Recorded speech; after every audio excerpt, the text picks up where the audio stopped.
For 9 seasons, the small town of Walnut Grove served as a symbol of American resilience, family values, and the untamed spirit of the 19th century frontier.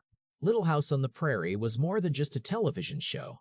It was a cultural phenomenon that transformed Michael Landon from a bonanza heartthrob into a powerful industry visionary. However, by 1982, the landscape of the frontier in the television industry began to shift in ways that even the Ingalls family could not overcome. Supporting the channel with a like and a subscription to the Final Cut Stories helps preserve these deep dives into television history.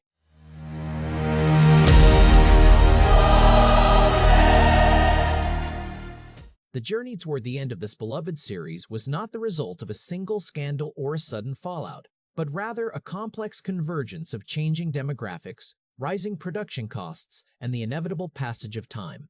At the heart of the show's identity was the relationship between Charles Ingalls and his half-pint, Laura.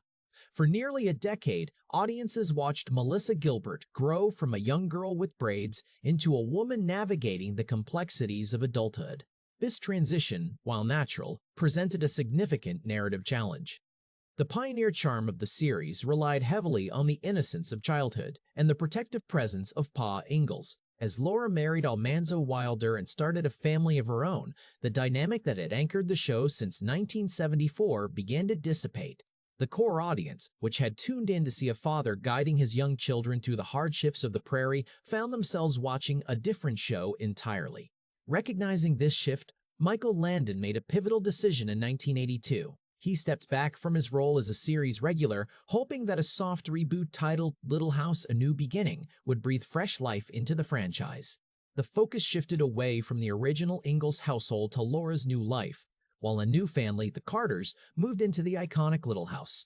Despite the efforts to maintain the same warmth and moral lessons, the absence of Michael Landon's Charles and Karen Grassel's Caroline left a void that proved impossible to fill. The ratings, which had been a steady pillar for NBC, began a noticeable and concerning decline. The chemistry of the original ensemble had been the show's primary currency, and without the patriarchal anchor of Charles Ingalls, the audience's connection to Walnut Grove started to fray. The decline in viewership during the 9th season was not merely a matter of missing faces, but a reflection of a changing television landscape. By the early 1980s, the wholesome, rural-focused dramas of the previous decade were being eclipsed by high-stakes urban soap operas like Dallas and Dynasty.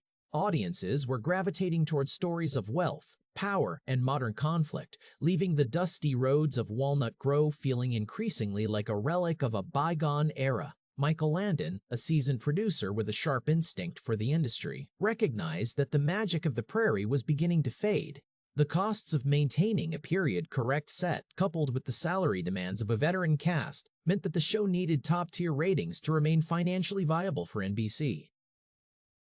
Behind the scenes, the logistics of production were becoming a growing concern. The show's signature outdoor location, Big Sky Ranch in Simi Valley, California, had served as the backdrop for nearly a decade of storytelling. However, the physical demands of filming in the heat and dust were taking a toll on the cast and crew. For Michael Landon, who had spent decades on television between Bonanza and Little House, the desire to explore new creative horizons was becoming undeniable. He was already envisioning his next venture, a project that would eventually become Highway to Heaven. This professional evolution signaled that his commitment to the Ingalls saga was reaching its natural conclusion. The network's decision to cancel the series was met with a mixture of professional pragmatism and deep personal disappointment. Despite the rebranding efforts, the numbers for Little House: A New Beginning simply did not justify a 10th season.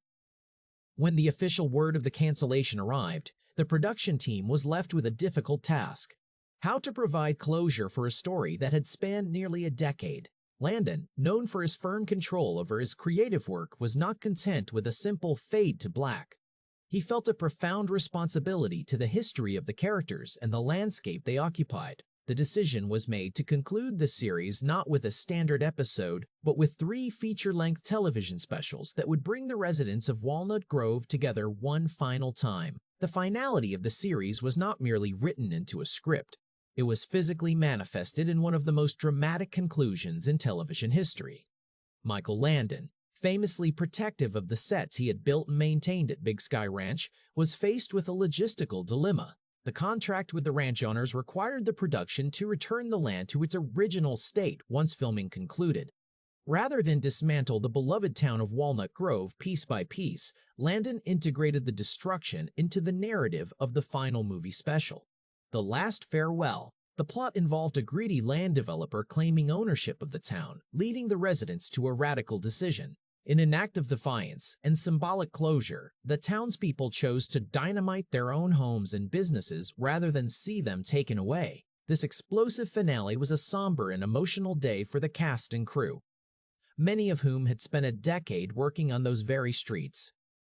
As the buildings of Walnut Grove were reduced to rubble in real time, the tears captured on camera were authentic. For the actors, the destruction represented the end of an era and the loss of a second home. Michael Landon himself led the charge, overseeing the pyrotechnics that would ensure no other production could ever walk the streets of his creation. This decision served two purposes. It fulfilled the contractual obligations to the landowners, and it provided a definitive, irreversible ending to the story. There would be no reunions or reboots set in the original town, as the town itself no longer existed. The legacy of Little House on the Prairie endured far beyond the smoke of that final explosion. While the cancellation was driven by a combination of declining ratings and the natural evolution of the cast, the show's impact on American culture remained steadfast. It had survived the transition from the mid-70s to the early 80s, maintaining its status as a beacon of moral storytelling during a decade of rapid social change. Michael Landon's transition to Highway to Heaven shortly after proved that his brand of heartfelt television still had a place in the hearts of viewers. Ultimately, the end of the series was not a failure of the story, but a calculated and poetic exit for a family that had defined an entire generation of television.